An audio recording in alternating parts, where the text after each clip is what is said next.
Saudações de paz e de amor cósmicos, meus queridos irmãos, minhas queridas irmãs de caminhada. Eu sou Flávio Salazar Melquisedeque e mais uma vez com meu coração transbordando de amor e de gratidão é que estou aqui junto com você para mais um momento quântico. Esse momento tão especial, carinhosamente veiculado pela rádio e TV Pax, onde nós tentamos trazer para a luz da consciência científica, para o entendimento da mecânica quântica, os acontecimentos do nosso dia a dia, as experiências esotéricas, as fábulas, as parábolas e toda essa gama de conhecimento filosófico, esotérico e iniciático que vem sendo devolvido para a humanidade desde que nós tivemos o nosso pequeno incidente Atlante. Então, recapitulando alguns conceitos, para os irmãos que estão assistindo pela primeira vez, hoje a física quântica ela não é somente a ciência que explica os acontecimentos esotéricos, mas pelos cientistas tradicionais ela é tida como a ciência das esquisitices. Por que a ciência das esquisitices? Porque ela quebra paradigmas, ela desmistifica e explica conceitos que são de extrema importância para o ser humano entender da onde ele veio, quem ele é, aonde ele está, porque o que você é diferente do que você está no momento e para onde você vai. Então, hoje nós vamos ter um programa um pouco mais voltado para a parte da ciência, não tanto para a parte do esoterismo, porque nós vamos homenagear, de uma forma bem singela, uma das pessoas, uma das consciências que pode ser considerado um dos pais da física quântica, que é esse ser iluminadíssimo chamado de Max Planck. Max Planck desenvolveu muitos conceitos, muitas ideias dentro do escopo da termodinâmica, conceitos de radiação, conceitos de iluminação, e são justamente esses pontos que nós vamos, através de uma breve história de quem foi essa pessoa, tentar explicar, tentar transmitir, porque essa vai ser a base científica, a base teórica, para no próximo programa nós entrarmos num tema que eu tenho certeza absoluta que vocês vão gostar, vão se interessar, que é o karma. Então, no próximo programa nós vamos tentar explicar, nós vamos explicar através da mecânica quântica como funciona esse processo de carga e descarga dessa partícula, que isso nós vamos ver no próximo programa. Claro que desmistificando toda aquela programação religiosa que nós sofremos, tentando trazer para a sua consciência que você não foi individualizado, a sua centelha divina não foi individualizada do todo para você sofrer, para você ser punido, para você ser castigado. Então, a mecânica quântica, explicando o conceito do karma, tira esse véu de que o grande arquiteto do universo ele é vingativo, ciumento, intolerante. E então, para quem não sabe, ele também não é barbudo, nem cabeludo e nem usa uma túnica branca. Mas esse ponto a gente não vai entrar, vamos entrar só na questão da mistificação com relação ao karma. Mas para entendermos essa mecânica, nós precisamos entender e absorver alguns conceitos. O primeiro, isso tudo vai ser explicado ao longo do nosso vídeo sobre Max Planck, mas uma coisa que vocês devem procurar visualizar. essa dimensão que nós habitamos, que nós temos como a dimensão material, ela é composta de 99,9% de espaço vazio.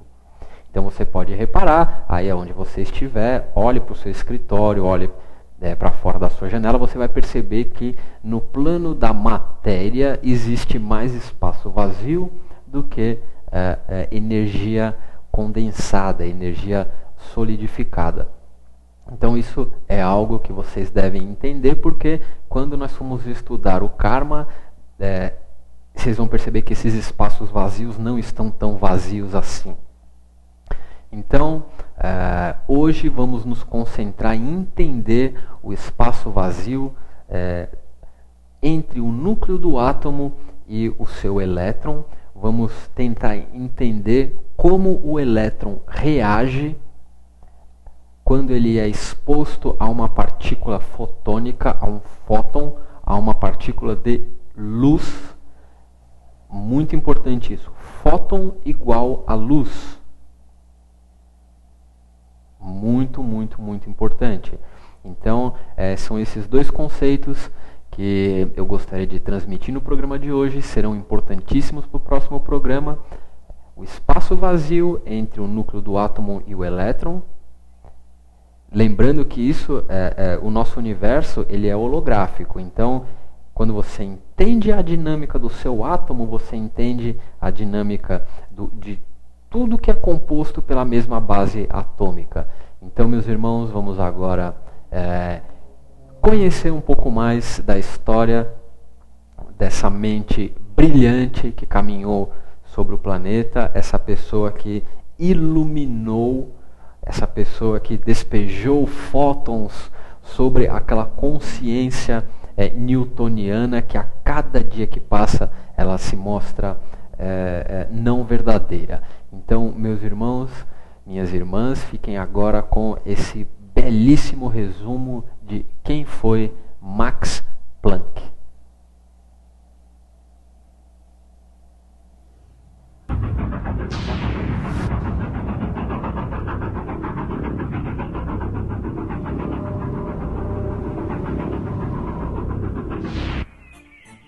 From time immemorial, man has endeavored to find regularities in the way the world behaves. Scientific laws are based on observations, or else they result from theoretical assumptions concerning a particular phenomenon. The laws are considered valid until they are refuted by different observations or new theories. So-called classical physics was founded on these principles. Light was the object of scientific debate more than almost any other phenomenon. In around 1704, Isaac Newton postulated that light was made up of particles. Christian Huygens, by contrast, declared that light consisted of waves.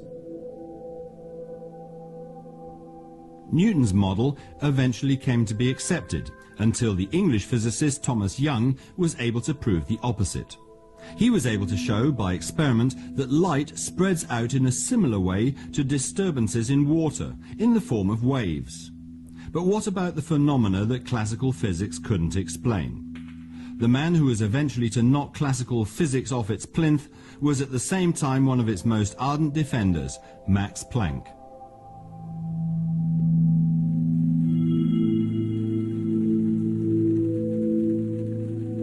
Max Planck was born in the northern German city of Kiel on the 23rd of April 1858.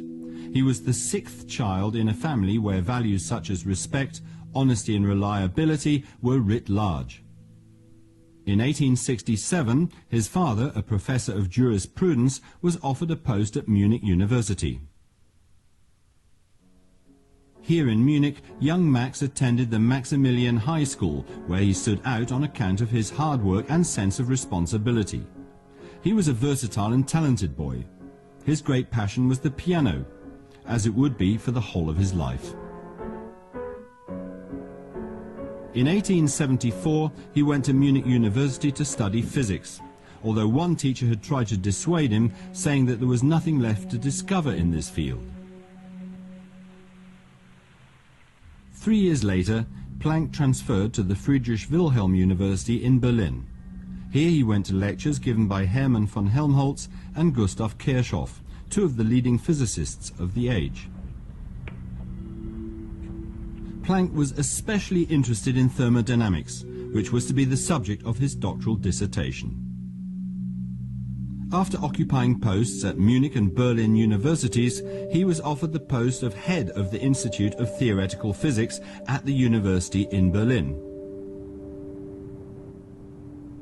In the late 19th century, electric lighting was becoming a mass market. In order to develop quality standards for light bulbs, physicists were interested in the laws by which heated bodies emitted radiation in the form of heat and light. Classical physics assumed that as a body got hotter, its radiation in the form of light must also increase. But closer inspection revealed this assumption to be false, or at least inadequate. An example. If steel is heated, it glows in different colors according to the temperature. What is happening here is the transformation of heat energy into light energy. According to the notions of classical physics, the steel should emit more and more light energy as its temperature increases, until finally it starts emitting ultraviolet radiation, which the human eye cannot see. In other words, the steel ought to become invisible.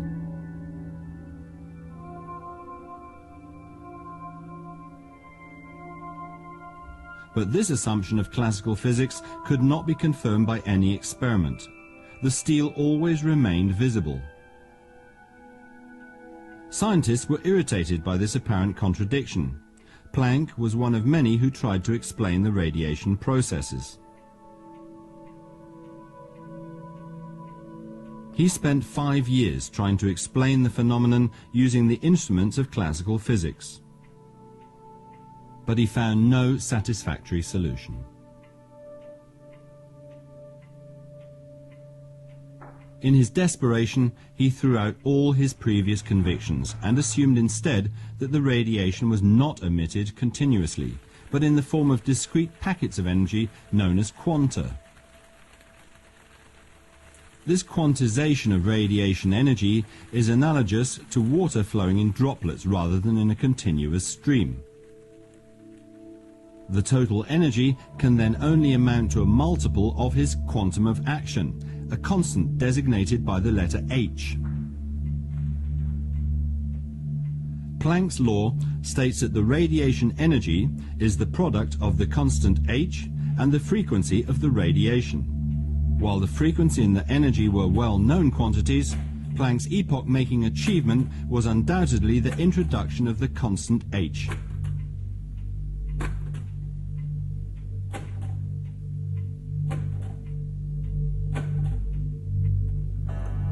Planck himself was a theoretical physicist. He therefore relied on the results obtained by experimentalists in order to test his theory, but they were indeed able to confirm his assumption and even come up with a figure for the constant, which is tiny. H equals 6.626 times 10 to the minus 34th joule seconds.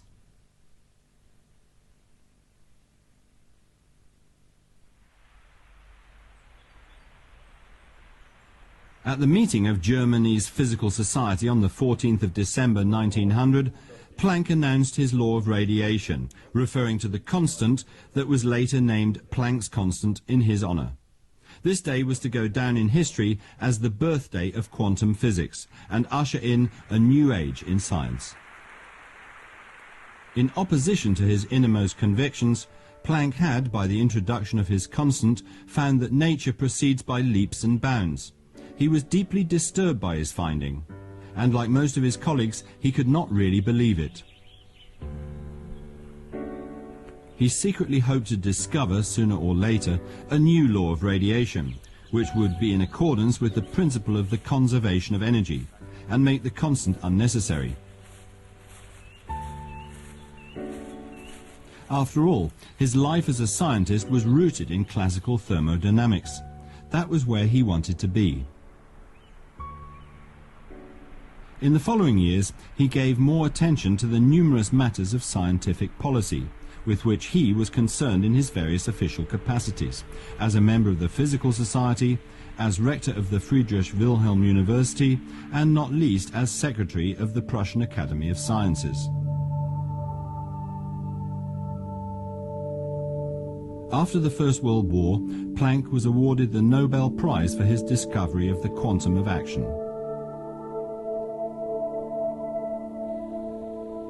But we owe more to Planck than just his constant. Another discovery was equally important, namely the discovery of a genius in the person of Albert Einstein. At the time, Einstein was working in the patent office in Bern in Switzerland. His special theory of relativity had attracted Planck's attention and moved him to publicize it amongst the physicists in Berlin. But Planck had not only recognized Einstein's genius, he also played a major role in getting him to join the Prussian Academy of Sciences. In spite of many differences of opinion on scientific questions, Planck and Einstein were united by a deep and long-lasting friendship. In 1905, Einstein used Planck's quantum of action to help explain the photoelectric effect. He was thus the first to interpret and apply Planck's constant correctly. So what is the photoelectric effect? When light falls on a metal plate, it is capable of dislodging electrons. It can be demonstrated that violet light, in other words high-frequency light of shorter wavelength, can do this, while low-frequency red light cannot. And it does not matter how much red light falls on the metal plate.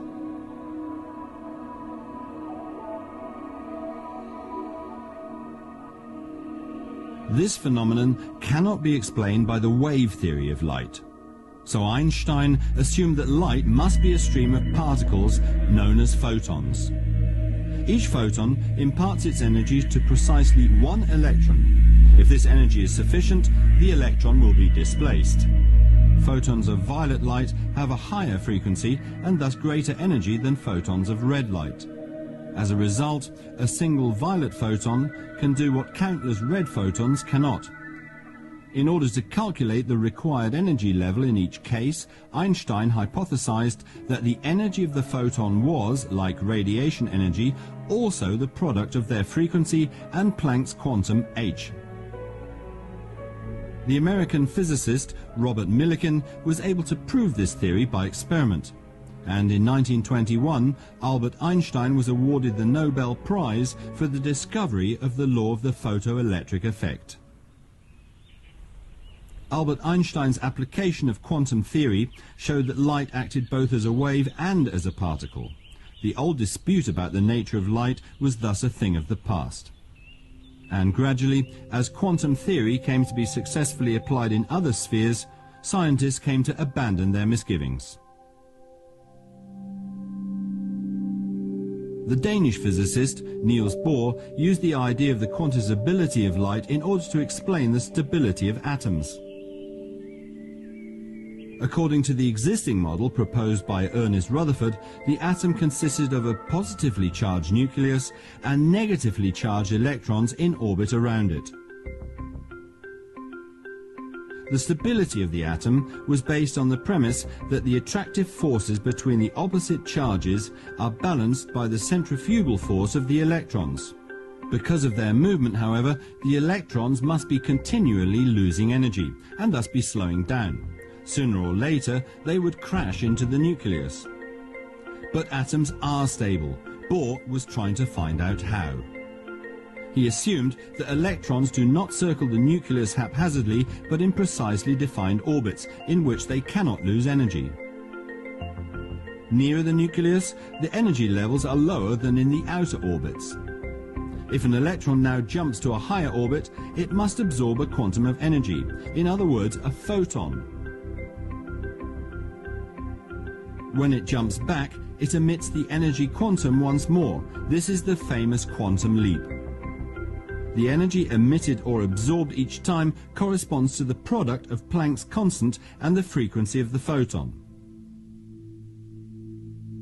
Bohr's explanation meant that the quantum theory had finally established its credentials. With his quantum of action, Max Planck had laid the foundation stone for a new kind of physics, underpinned by Albert Einstein and not least Niels Bohr. It was their research that ultimately created the basis for the development of quantum physics, which explains the processes in the microcosm of atoms and even smaller particles.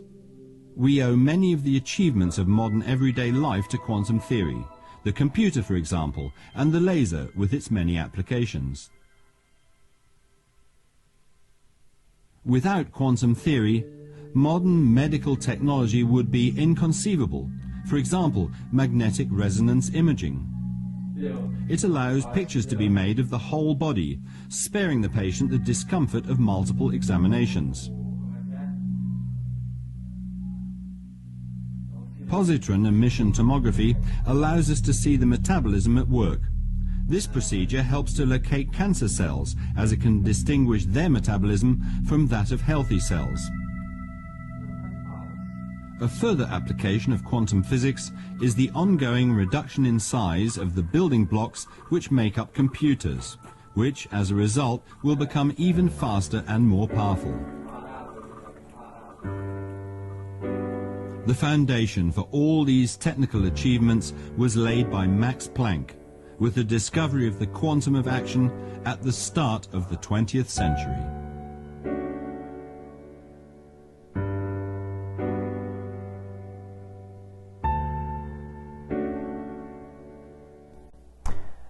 Muito bem, meus irmãos, estamos de volta com o Momento Quântico. Espero que vocês tenham gostado desse breve documentário que fala sobre essa consciência iluminada, essa consciência especial que veio.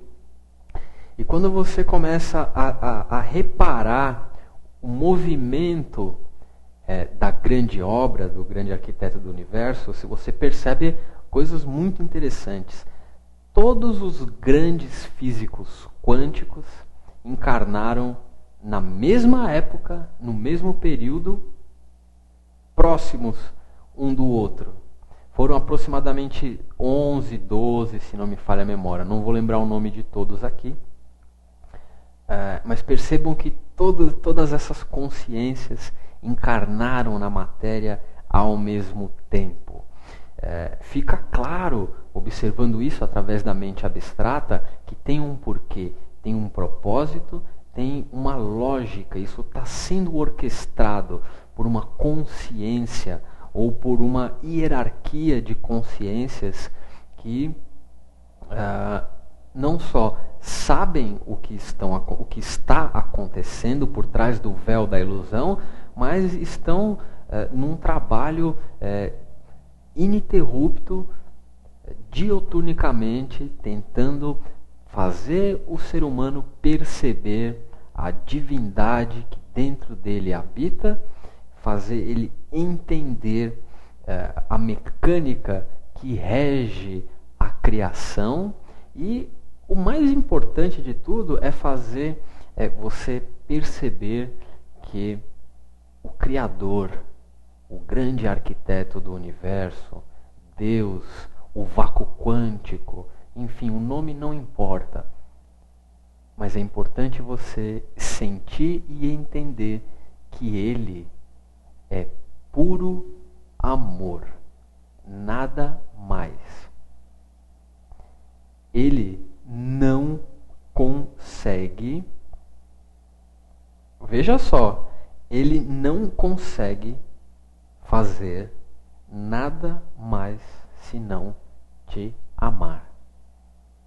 Não importa o que você faça, não importa quem você esteja, não quem você seja, quem você esteja, Ele não consegue fazer nada além de te amar infinitamente, incondicionalmente. Então, meus irmãos, tendo sentido isso nos nossos corações, nós começamos a desestruturar alguns conceitos que, infelizmente, fazem parte do nosso mapa. E vocês sabem que o nosso mapa é o que determina a criação da nossa realidade. A sua realidade, ela está ligada a um mapa que está em atividade no seu subconsciente, ou no seu consciente, no seu inconsciente, não importa. Isso são apenas divisões humanas. Tendo absorvido e entendido esse conceito, aí nós podemos passar para o próximo passo, que será feito no próximo programa, que é entender eletromagneticamente como funciona o conceito de karma. Mas o conceito de karma só pode ser entendido de forma desvelada a partir do momento que você entende e sente que o Criador, o grande arquiteto do universo, é única e exclusivamente amor. E que ele criou todo esse sistema, universos, multiversos, leis universais, dimensões, tudo isso para que você, eu, nós relembremos isso. Então, meus irmãos, com esse desejo de que a sua caminhada seja plena, equilibrada, leve e divertida, é que eu me despeço desse episódio do Momento Quântico, agradecendo profundamente a oportunidade que cada um de vocês nos deu, e vou usar o termo no plural, nos deu porque para o momento quântico acontecer, uma série de forças se movimentam para que isso seja manifestado, visíveis aqui toda a equipe da Rádio e TV Pax e invisíveis toda essa miríade de seres que estão aqui auxiliando nesse processo de nós entrarmos na sua casa, no seu local de trabalho, você que nos assiste pelo aplicativo, que está aí no carro, no trânsito, obrigado pela oportunidade de estar ao seu lado e obrigado por investir meia hora da sua vida para escutar o que o Momento Quântico tem a dizer. Espero que você tenha gostado e nos vemos na próxima semana aqui na TV Pax com mais um programa Momento Quântico. Eu sou Flávio Salazar Melquisedeque e até semana que vem. Mani Padme Hum, Om Mani Padme